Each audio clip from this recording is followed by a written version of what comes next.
Baptists say they don't think people can lose their salvation. That's absolute crock. They all believe that babies go to heaven, and then at some point in time, they're now on their way to hell. Don't they? What did they lose? How did they lose the heaven destination? Every Baptist believes babies lose their salvation at some point. It's the craziest thing ever. Everybody believes you can lose your salvation. All the Baptists do. They say they don't. They believe in OSAS once you're saved. Well, they believe you can lose your first salvation. You have like a temporary placeholder salvation until what? And then it's so funny.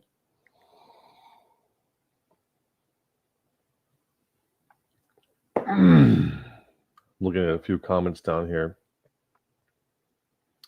Here's the rub. These metrics turn people into projects. Yeah, that's one. 20 years in the 6th grade is a success story in churches. Yes. So this I can't stress enough that what this kind of church, you're going to church and you think it's making you more holy and you're being discipled. No, they're adding things to your egoic self, to the part of you that sins, that needs to be stripped away and peeled away in order for the part of you that doesn't sin. It's no longer I that do it, but sin that dwelleth in me. That part of you gets buried under this kind of religion. And so now you have more junk to disassociate with, to become unattached to, so that you can be your genuine, authentic self.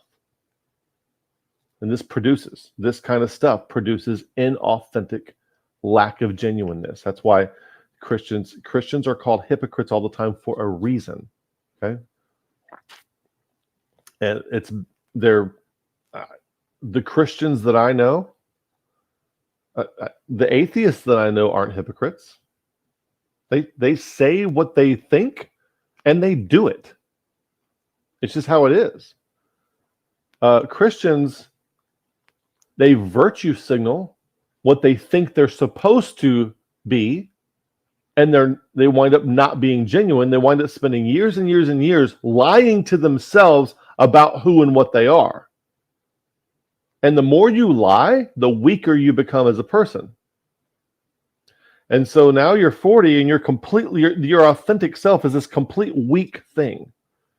And then you're walking around with imposter syndrome, thinking you're not good enough, you're not the best, you're not the real deal. And the reason is because you're not. You're not you.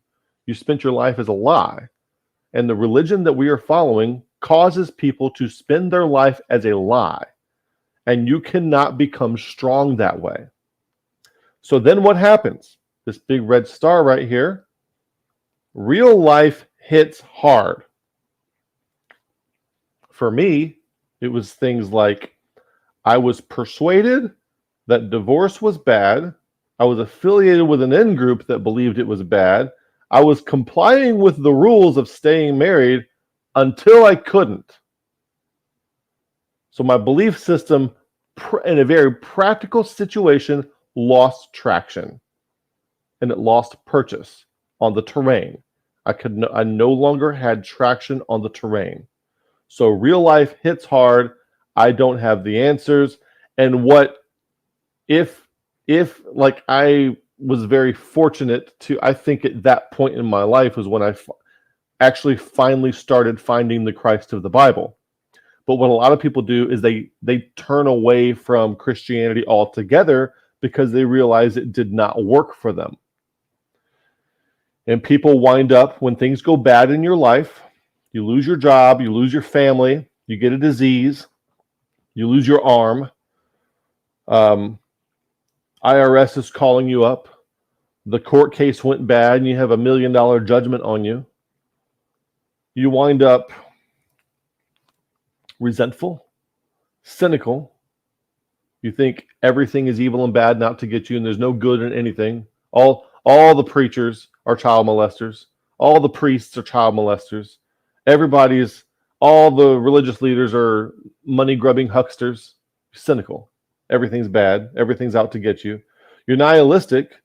The there's no point to anything. What difference is it going to make if we do it this way or that way? We're all going to be dead anyway. The universe is going to come to a heat death, blah, blah, blah. And then also you start becoming psychosis. And I'm not talking about like cluster A personality disorder psychosis where somebody's schizophrenic or I'm talking about the psychosis where you've lied to yourself for so long and you're so used to entertaining untrue narratives that fuel your resentment that you can no longer perceive reality. And you live in a kind of psychosis. Now, because of that, because you live in a kind of psychosis, living this way, there's a new text box up here now. Living this way, living what way? Living this way. In a church that has these three metrics, which is all the Western evangelical churches have, it produces this, and then you get hit hard with life, and you are not equipped for it. You wind up this way, this psychosis.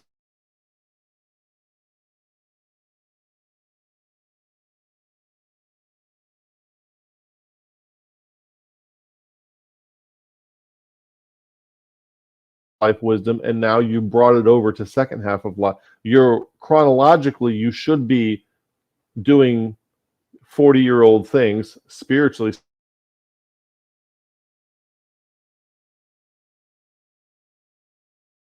Is identical to addiction. Somebody defined addiction as impulsive behavior that harms the things we should value,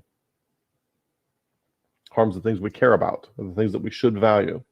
You care about your kids, right? Well, if you continue in this kind of church, your kids are going to have a rough life, and your grandkids are going to have a rough life.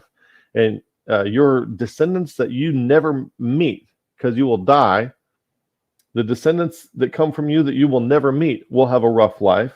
And the people that you encounter, that you met your neighbor and you told them about the Lord and you had a great day and you witnessed and they turned to Christ, they will have a rough life because you're passing this garbage onto them. You're not passing Christ to anybody. You're passing this garbage to them. And then they will become this, and they will have a bunch of religious nonsense added to their pathological ego. And then they will become resentful, cynical, and nihilistic because it's not going to work for them either. And they will be living in effectively an addiction of a worldview that is not real, and it has them in a type of psychosis. It's like VR goggles in a virtual reality, so you can't deal with reality. If you ever played a VR game and you try to move around, real life hits you hard. Okay, you fall over, you stumble. That's why there's all these safety warnings when you start playing VR games, because you can't see reality around you and you bump into it and you get injured. When you put on the VR goggles of Western evangelical Christianity, you can't see reality anymore. You're living in a type of psychosis and you bump into life hard. Bam, life hits hard because you can't see it. Which is why we have the video called Seeing Clearly, which I recommend. Seeing clearly. You need to be able to see that. So you're living in this addiction.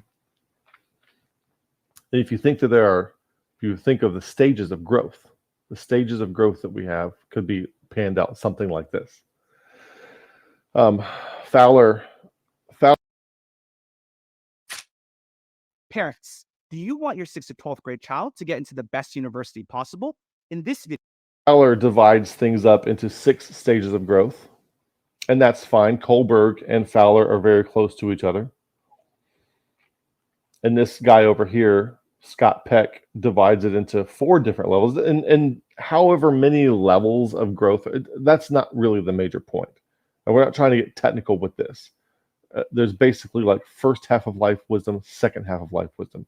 And in some of our charts, we're basically looking at first half of life wisdom and second half of life wisdom.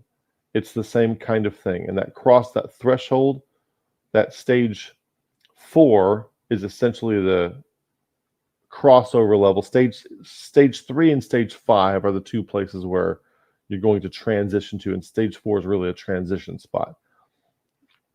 So if you divide these, it doesn't matter. So spiral dynamics, you have first tier consciousness, okay? And then you have second tier consciousness up here. And of course, there's multiple levels in first and second tier consciousness. And another way to break it down will be the same thing right about here. This goes the other way. So second tier consciousness is here, and then first tier consciousness is here. And it's helpful. It's very, very helpful to become familiar with the different growth models. But the gist of it is that you are developing, and there's multiple stages of development. And notice I have the little eyeballs up here, because every stage of development you can see more. It's like climbing higher on a mountain where you can see more of the view, more of the city. Okay? So every stage of development causes you to see more. And the problem is that what we do is in stage 3 Christianity, that's when we have the temptation to codify what we can see at that moment. The problem is that's not everything there is to see. There's much more to see. And so we codify that. What do you mean you codify that? You write it down into dogma, rules, and regulations, systematic theology, confessions of faith, statements of faith. That's where you want to codify everything into propositions. Now, there are 4 kinds of knowing. We've talked about those 4 kinds of knowing multiple times on the channel. Let me find the slide. And these 3, these 3 are the real kinds of knowing: participatory knowing, perspectival knowing, and procedural knowing. Propositional knowing is the currency of knowledge. It's like money. It can buy a house, but it is not the house, you see? And I can say the word house, but the word house isn't actually a house. This house that I'm in is the house, whether I call it that or not. So propositional knowing and propositions are only, their value only exists to the degree that they point effectively and agreeably to something in one of the other 3 kinds of knowing. People hear me talk about this and they think that I'm against propositional knowing. No, I'm against proposition only knowing. We need propositions. It's what separates us from the animals. But it is like the currency of knowledge, and the degree to which a proposition is good is the degree to which it effectively and agreeably points to one of the other 3 kinds of knowing: procedural, perspectival, or participatory. Okay? Now, what happens is, what we do here at stage 3, when we codify what we can see at that moment, we take, oh, I see this in Scripture, I'm going to codify it into something like this. Well, the problem is you can't see very much from there. We codify things at the worst possible stage. And then we codify it only to propositional knowing. There is no ecology of practices that takes us into the other 3 kinds of knowing, which there needs to be. And it's also very left hemispheric, because when you're enculturated, you become, you left in your right hemisphere. We got multiple videos where we talk about that. Ian McGilchrist's work, The Master and His Emissary, and The Matter with Things. Highly recommend those works so you can understand that the left hemisphere creates a false reality of things, where it slices everything up into apprehendable bits that can be used or commodified.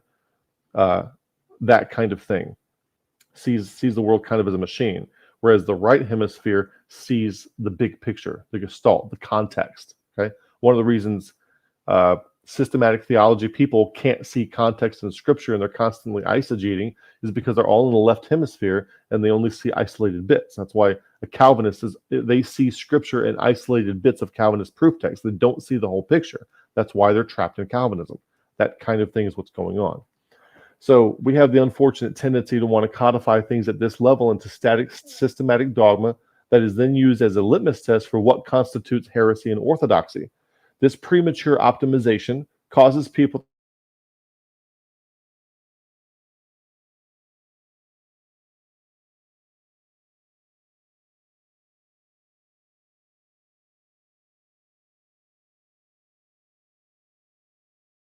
you are ready to move past this. You may be over here in one of these stages, but you're in a church who has codified everything